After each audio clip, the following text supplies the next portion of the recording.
Aqueous stoichiometry. Aqueous stoichiometry is important because most reactions are run in solution phase. Our aqueous stoichiometry is used to express the reactant mole ratios for solutions that either have different volumes of solution and or have different concentrations of solutions. In addition to being able to express reaction stoichiometry in solution, we can also look at a type of reaction called a dissolution that is almost more like a composition stoichiometry. In this situation, we are able to look at the concentration of dissolved ions from a solid when I put the solid in solution and dissolve it. Like other forms of stoichiometry, aqueous stoichiometry relies on mole ratios. So in this situation for aqueous stoichiometry, the concentration units that we generally express things in are molar relationships, expressing moles per liter. Aqueous stoichiometry relies on the use of what's called the dilutions equation.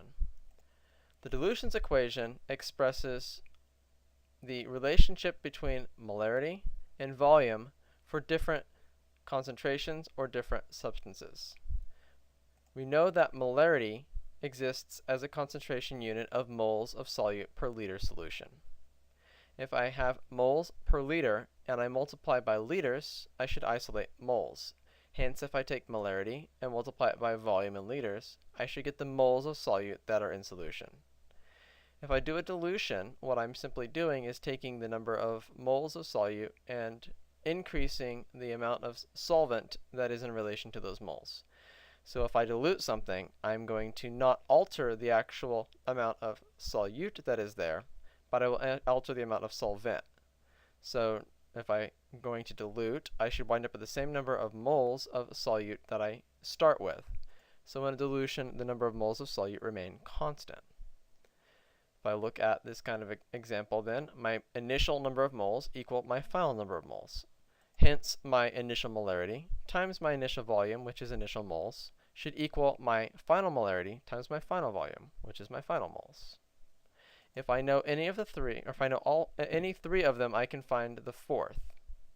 Volume must always be expressed in liters if I'm searching for volume. Now, if I look at reaction stoichiometry, I can use a dilution equation to do similar relationships. In reaction stoichiometry, the mole ratio holds constant.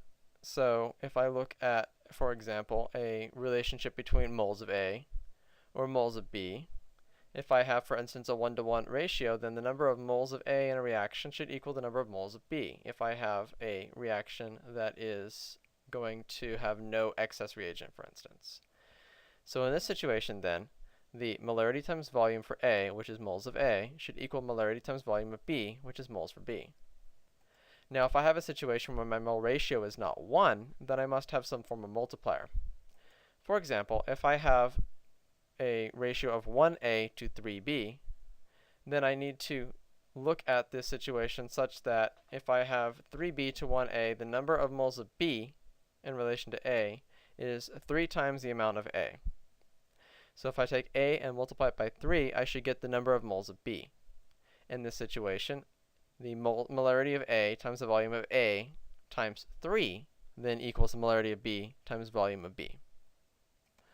Looking at an example of the use of the dilution equation in aqueous reaction stoichiometry, if I have, for example, the reaction of phosphoric acid with sodium hydroxide, this exists in a 1-to-3 mole ratio with 1 mole of phosphoric acid to 3 moles of sodium hydroxide. If both solutions exist as 1 molar concentrations, and I have 100 milliliters of phosphoric acid, how much sodium hydroxide is needed to run the reaction? 1 molar times 0.1 liters, which is what 100 milliliters is, gives us 0.1 moles of phosphoric acid. Multiplied by the mole ratio, 3-to-1, that gives me 0.3 moles of sodium hydroxide that are needed. If 0.3 moles are needed, 0.3 moles is equal to the molarity of 1 molar times the volume of the sodium hydroxide. Solving for volume then, 0.3 moles divided by 1 mole per liter gives me 0.3 liters of sodium hydroxide needed to run the reaction. I can do this all in a single step if I express it as an equation that goes across all phases. 1 molar phosphoric acid times 0.1 liters phosphoric acid times 3, where I can simplify the mole ratio to simply using the number 3 because moles would cancel for both sodium hydroxide and phosphoric acid, leaving me in moles of sodium hydroxide in the end anyway, is equal to the molarity of sodium hydroxide times the volume of sodium hydroxide. Solving for that volume then, I take molarity of phosphoric acid times 0.1 liter phosphoric acid times 3 divided by the molarity of sodium hydroxide at 1 molar, and that will give me the volume of sodium hydroxide, in this case 0.3 liters or 300 milliliters, which is what we calculated earlier. We can also work in terms of what are called millimoles, which relate to milliliters in the same way that moles relate to liters in molarity. If I look at a concentration like this, a 1 molar solution is 1 mole per liter. Converting from moles per liter into moles per milliliter, I have to divide by 1,000 milliliters. Going from moles into millimoles, I multiply by 1,000 millimoles, so the numeric value of molarity going to millimoles per milliliter, or millimolar, does not change. If I have a 1 molar solution, I would have a 1 millimolar solution, so long as the use of that millimolar solution was done in terms of milliliters rather than liters. If the units are equivalent, then I don't have to worry so much about conversion. I can go through using millimolar or molar, whatever the situation makes most effective. In addition to basic reaction stoichiometry, I can also look at the ability to calculate concentration of ions. For instance, if I have a sample of 1 mole of magnesium chloride that is dissolved in 1 liter solution, which would make a 1 molar magnesium chloride solution, I'll wind up with 1 mole of magnesium ions and 2 moles of chloride ions. Putting this in solution then, I have 1 molar magnesium chloride that becomes 1 molar magnesium and 2 molar chloride ion. In a reaction product that produces ions, I have the same situation. If I take a mixture of 100 milliliters of 1 molar hydrochloric acid and 100 milliliters of 0.8 molar sodium hydroxide, I want to know what molarities each of the final substances at the end of the reaction will be.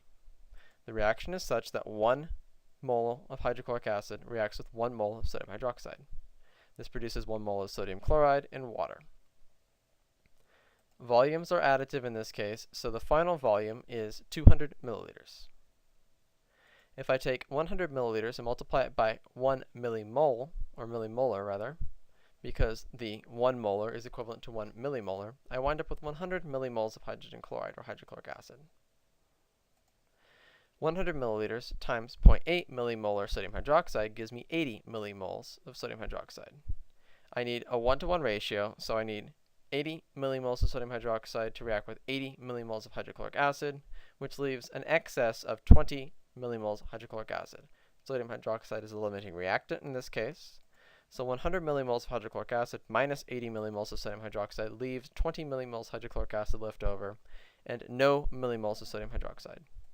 Those 80 millimoles of sodium hydroxide and hydrochloric acid produce 80 millimoles of sodium chloride as well, and 80 millimoles of water, but the water is already the solvent in the solution, so it makes little difference in the end. What we have then are 80 millimoles of sodium chloride and 20 millimoles of hydrochloric acid in solution. The concentration of sodium chloride is 80 millimoles divided by 200 milliliters, which gives us a 0.4 millimolar, or a 0.4 molar solution of the sodium chloride. Hydrochloric acid has 20 millimoles divided by 200 milliliters, which gives us 0.1 millimolar, or 0.1 molar solution of hydrochloric acid.